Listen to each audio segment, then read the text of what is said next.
Les alliés sur le chemin vers le trône de gloire, pratiquement la dernière sous-thématique qui va développer la servante des dieux, Rachel Kikoko, avec qui nous sommes en train de partager ce plateau depuis justement 2 productions. C'est la 3e, comme je le dis. À l'instant, la grande pensée reste la même, de la poussière vers le trône de gloire. Et ben, elle a parlé de beaucoup de choses, elle va d'ailleurs y revenir. Il y en a qui ont dit, mais ben, on a raté finalement, elle est là avec nous.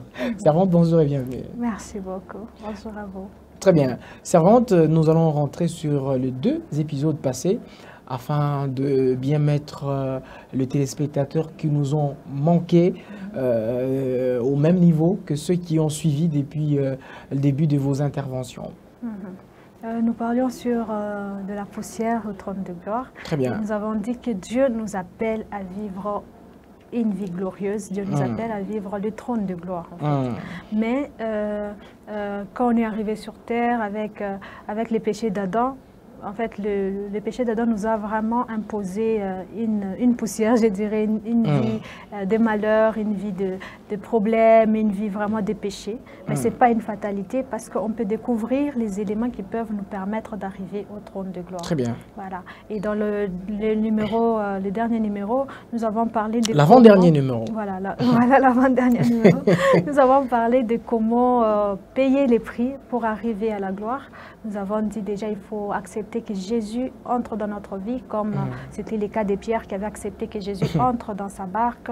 Mais aussi, il faut vraiment se laisser briser, il faut se laisser transformer par le soin de Jésus, rester au pied de Jésus, rester pour être enseigné, rester pour être vraiment transformé, mais aussi, mieux encore, d'agir, de faire vraiment des actions, de poser des actes qui peuvent nous permettre de changer notre situation. Voilà. Très bien, vous l'avez suivi succinctement. Il est revenu, bien entendu, sur ce qui a constitué les 2 émissions passées.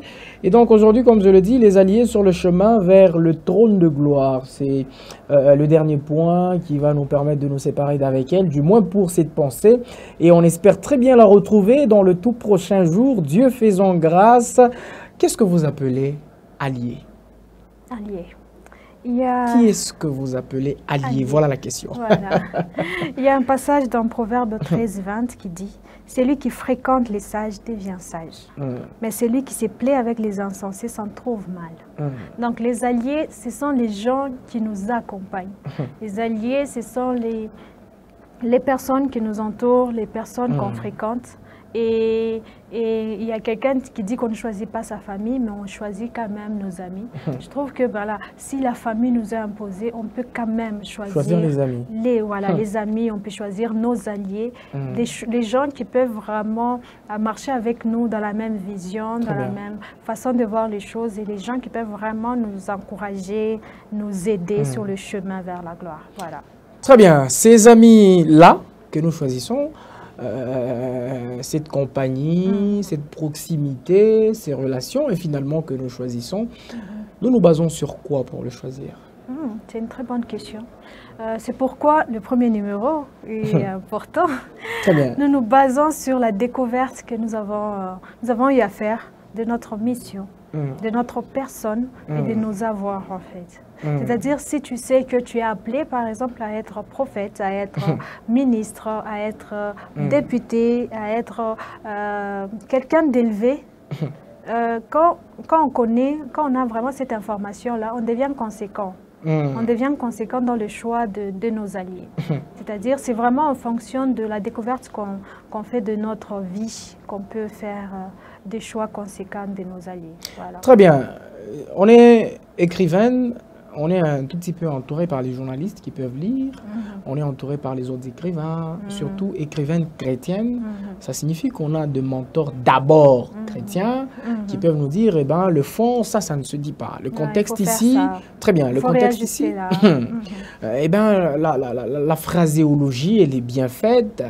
Eh bien, ça sonne très bien, mais attention, c'est de l'hérésie sur le plan doctrinal. Donc, ces gens-là doivent être là pour vous dire, eh ben, ça ne se fait pas comme ça se fait de cette façon. Et maintenant, ces gens-là, quand bien même qu'on a déjà découvert notre domaine, mais je ne les appelle pas trop les gens, mais ces personnes qui doivent être justement dans notre cercle, qui doivent être autour de nous, avec nous au quotidien sur ce chemin, puisque nous y sommes déjà, sur le chemin du succès, le chemin de la gloire. Alors, on le choisit comment? C'est ça ce que je me pose comme question, puisque la première démarche, c'est par rapport au domaine. Alors, ils sont plusieurs de mon domaine. La deuxième démarche, sur les plusieurs, je dois en sélectionner. Et comment j'y arrive? Ok, c'est pourquoi le premier allié à avoir, c'est la personne du Saint-Esprit. Très bien. En tout cas, c'est le premier allié, les meilleurs d'ailleurs, les plus efficaces. C'est vraiment la personne du Saint-Esprit. Et c'est pourquoi même Dieu a vraiment fait en sorte que Jésus puisse partir pour que le Saint-Esprit vienne. Quand il dit, je ne vous laisserai pas seul. Voilà. Il sait que seul, il sait que seul on ne sera pas. Voilà. Et Jésus dit même, il vous est avantagé que je m'en aille. C'est parce qu'il sait que le Saint-Esprit est vraiment efficace pour nous accompagner. C'est pourquoi même il va demander aux disciples de rester là, de rester à Jérusalem, de ne rien faire. Ils étaient déjà équipés, ils avaient déjà la parole, ils pouvaient facilement commencer déjà le ministère, mais il les a imposés de rester là, d'attendre le Saint-Esprit, parce que c'est vraiment l'accompagnateur par excellence.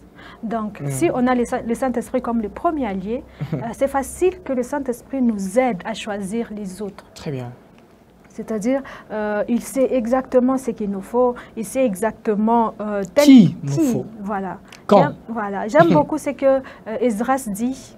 Dieu réveilla l'esprit de tout ce qu'il devait bâtir. Très bien. C'est-à-dire, Dieu connaît que telle personne est habilitée à bâtir ma maison. Je réveille son esprit. Et quand on a le Saint-Esprit en nous, c'est facile. C'est facile que le Saint-Esprit puisse toucher les gens qui doivent nous aider. C'est facile qu'il nous touche nous-mêmes. Voilà, nous touche à le choisir. Voilà. Donc, c'est pourquoi je dis que le Saint-Esprit, c'est vraiment l'allié par excellence, quoi. Donc, voilà. Et quand on a le Saint-Esprit, je crois que ça sera plus facile de négocier avec le Saint-Esprit. C'est pourquoi même par rapport au choix du conjoint, on nous demande vraiment de prier, de demander l'aide du Saint-Esprit, parce que c'est lui qui nous révèle.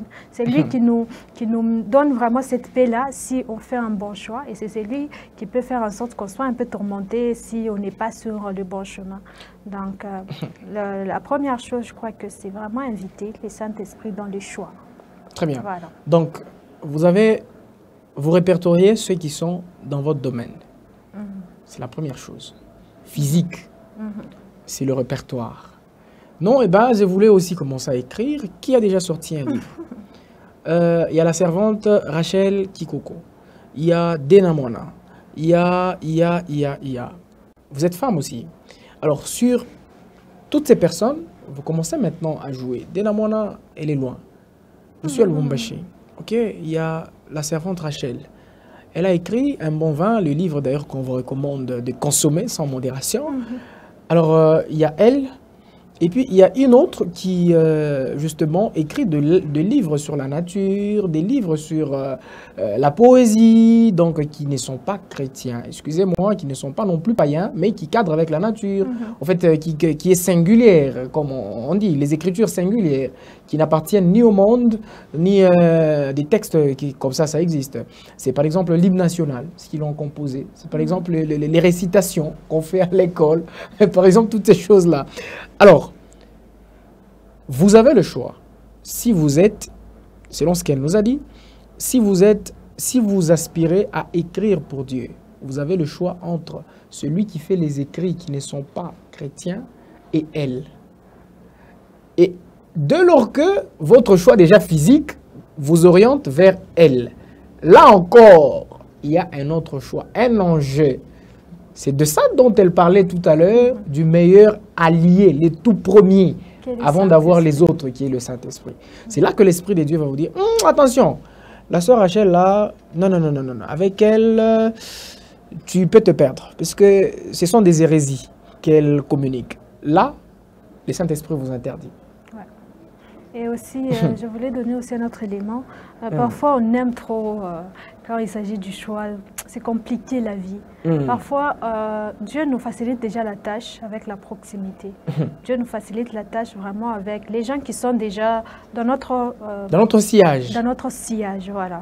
C'est-à-dire, par exemple, il faut commencer avec ce qui est déjà à notre portée.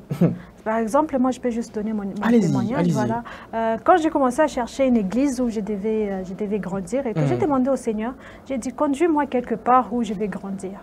Et quand, le jour où je partais à l'église, j'ai même demandé au Seigneur, j'ai dit, si j'entre ici, j'aimerais vraiment que tu me donnes un signe que par rapport à ce que je suis appelée à faire, à devenir et tout, ça va marcher.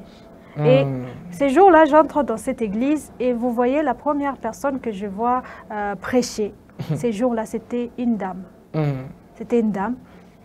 Et là, ça a été, je crois, une motivation de plus. Ça a été un élément vraiment, un signe que si j'entre ici avec mon appel, avec cette dame qui prêche, je suis dans les bonnes mains. Je suis dans les bonnes mains, vous voyez. Alors que c'était une église où c'est un homme, c'est un pasteur qui dirige l'église, c'est lui qui prêche. Mais ce jour-là, parce que j'avais demandé un signe au Seigneur, j'arrive et c'est cette dame-là qui prêche et ça a été un message fort pour moi. Vous voyez. Et cette église, c'était tout près en fait, de chez moi. Donc c'était vraiment dans mon quartier. Dans les environs. C'est pour dire, on doit vraiment, parce que même là, moi-même, quand j'ai commencé à écrire, il n'y avait pas vraiment quelqu'un dans mon sillage qui connaissait et qui pouvait vraiment m'aider. Mais l'église m'a aidé dans ce sens-là parce que l'église m'a connecté avec quelqu'un qui était déjà vraiment dans le domaine. Vous voyez. Donc, à partir d'une personne, on peut vraiment toucher d'autres personnes qui peuvent nous aider. C'est pourquoi vraiment le Saint-Esprit doit être vraiment notre allié sur ce chemin-là. Très bien. Y ajouter? Allez-y, allez-y. Non, je voulais parler des autres alliés. Oui, c'était la prochaine question d'ailleurs. Allez-y. D'accord. Les autres alliés, je parlerai par exemple des intercesseurs, des gens. Parce que parfois, quand on parle, on veut seulement les gens qui sont actifs dans notre vie, qui nous aiment, qui nous aident à toucher cela, à faire ça. Mais financièrement surtout. Voilà, financièrement, les sponsors et tout, mais pas nécessairement. Les alliés aussi peuvent être des gens qui prient pour nous. En tout cas, pour arriver au trône de gloire, pour arriver à vivre la glorieuse destinée qu'on a en Christ, il faut vraiment des gens qui se tiennent à la brèche pour nous. Des gens qui ont confiance en notre ministère, des gens qui ont confiance en notre travail, des gens qui ont confiance en ce que nous pouvons apporter et qui se disponibilisent pour prier pour nous. C'est très important parce que c'est même là l'échec de beaucoup de gens, même de beaucoup de ministères. C'est-à-dire que tu veux faire les choses par toi-même, tu n'as pas une équipe qui peut vraiment te soutenir comme c'était le cas d'Aaron et Hur pour Moïse. Donc on a vraiment besoin de ces gens-là parce qu'on est limité, on peut se fatiguer, on peut vraiment même se perdre si on n'a pas des gens qui prient pour nous. Donc les alliés, il faut vraiment chercher des gens qui croient en nous, des gens qui peuvent vraiment nous porter en prière. J'ai beaucoup aimé une vidéo que j'ai suivie dernièrement. Quelqu'un disait, si Pierre a été visité dans la prison, c'est parce qu'il y avait des chrétiens qui priaient pour lui. C'est-à-dire qui intercédaient. C'est-à-dire lui, il dormait en prison, mais il y avait une intercession. Une intercession. C'est-à-dire nous sommes humains, nous pouvons dormir. Nous sommes humains, nous pouvons nous fatiguer. Nous sommes humains, nous pouvons avoir des pensées compliquées. On peut vraiment se détourner, mais si on a une équipe, des gens qui prient pour nous, des gens qui portent notre nom devant Dieu. En tout cas, il y a beaucoup de choses qu'on échappe même, des accidents. Il y a beaucoup de choses qui ne nous arrivent pas. Grâce à cette prière faite par les autres à notre faveur. Et même Christ lui-même. Il dit aux disciples, vous n'avez pas su veiller avec moi. Voilà. Même une heure seulement. Donc ça signifie que lui-même, qui est 100% Dieu, 100% homme, il avait besoin d'un soutien. Accompagné par la prière. Voilà. Mais donc, que dire de nous? Donc il faut vraiment ces gens-là, c'est très très important. Alors, nous sommes en train de finir, malheureusement. Il y a beaucoup de choses à dire, mais on est en train de finir et puis on a envie de continuer en même temps. Et finalement, je vous laisse le temps de nous donner juste les attitudes qu'on devra avoir lorsque nous avons des alliés qui nous accompagnent sur ce chemin de gloire. Oui, on doit déjà savoir que ce que les gens peuvent faire pour nous, peut-être on ne sera pas à mesure de le faire pour eux. Très bien. C'est que nous, on peut faire pour les gens. Ça ne sera pas ce qu'eux pourront faire. Pour nous, très bien. Beaucoup de relations meurent parce qu'on veut une réciprocité. Les intérêts. Voilà, on veut une égalité de je te fais ça, tu me fais ça, je te donne ça, tu me donnes ça. Et quand tu ne me donnes pas ça, je me fâche et je me perds. C'est comme ça que beaucoup de gens vraiment perdent des relations de la destinée, comme moi je les appelle. Très bien. Alors, il faut déjà savoir que moi, mon point fort, c'est là. Moi, je peux aider telle personne avec ça et telle personne peut m'aider avec ça. Donc, il ne faut pas attendre trop des gens. Il ne faut pas trop attendre des gens, sinon on sera déçu et on va perdre des relations vraiment de la destinée. Donc, si tu as besoin de quelque chose, c'est mieux de parler à Dieu. Dieu, j'ai besoin d'argent. Et lui, il saura qui toucher pour nous donner cet argent-là. Mais si on a déjà des attentes, parce que j'avais aidé telle personne, j'attends aussi qu'elle m'aide en retour. Et quand la personne ne le fait pas, on se fâche et on détruit cette relation comme ça. Alors vraiment, c'est une attitude à faire et surtout à éviter des mauvaises compagnies. Ça, en tout cas, j'aimerais vraiment insister sur ça parce que ça courant. Ça courant vraiment. Il faut vraiment veiller sur la qualité des alliés. C'est très, très important. Alors, une question, je suis en train de finir, elle m'est venue très rapidement puisque vous avez parlé de mauvaises compagnies. Les femmes que vous êtes, les sœurs principalement de l'Église, vous allez répondre rapidement, on a déjà fini. D'accord. Souvent, vous avez l'habitude de dire, eh ben, j'accepte cet homme, je vais le changer. Est-ce que vous pouvez dire un mot sur ça? Un seul mot. C'est très dangereux. C'est très dangereux parce que nous, on n'a pas l'habilité de changer quelqu'un. Il n'y a que le Saint-Esprit. La Bible est en train de dire que c'est le Saint-Esprit qui nous convaincra du péché et du jugement. Donc, c'est seulement le Saint-Esprit qui peut changer quelqu'un. Donc, c'est un piège de prendre, par exemple, un non-chrétien en disant « je vais les changer » parce que dans la plupart des cas, c'est souvent les sœurs qui sont perdantes dans l'histoire.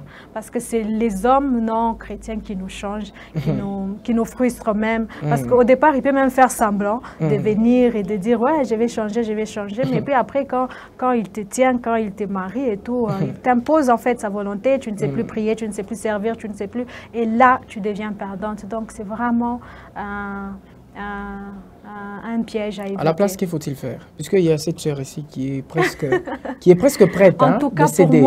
Pour moi, la base, c'est avoir la même foi.